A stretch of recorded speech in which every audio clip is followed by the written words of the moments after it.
because we have lambing, we have nesting season coming up, and we've got spring, haven't we, where new life occurs, and that new life is vulnerable, and we own opportunistic predators. And what I've noticed, and what I'd ask you to look at and to ask yourself, is when you see social media posts, or when you read print media posts, or when you see television interviews or features from stakeholders regarding dogs and keeping them under control in the countryside, one thing that is glaringly obvious, one thing that is undeniably conspicuous by its absence, the elephant in the room, is the omission to tell people to train their dogs. Okay, everything instead falls on restraining the dog, which is absolutely fine, absolutely fine. Restrain your dog, but that's insufficient because you're restraining a liability. You're restraining a predator with a probability that it will do what it can, when it can, if it can, to be able to achieve the aim of attacking the animal that it decides it's going to go after. Whereas when you train a dog, and I mean effectively train a dog,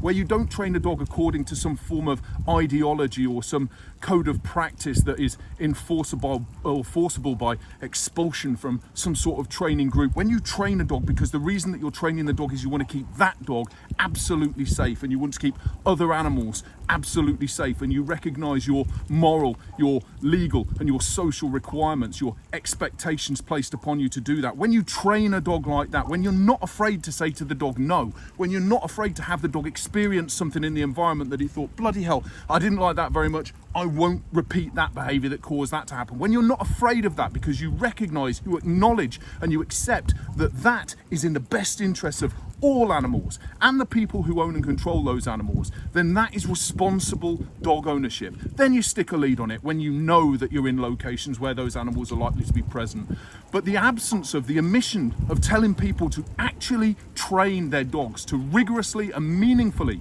train their dogs, is concerning, is very concerning. And I would ask why that is absent from all of these posts. Why is it instead on post-event prosecution, education through signposts? Why not train the animal, considering the fact that it is the animal's decision to attack the other animal that is the principal problem here?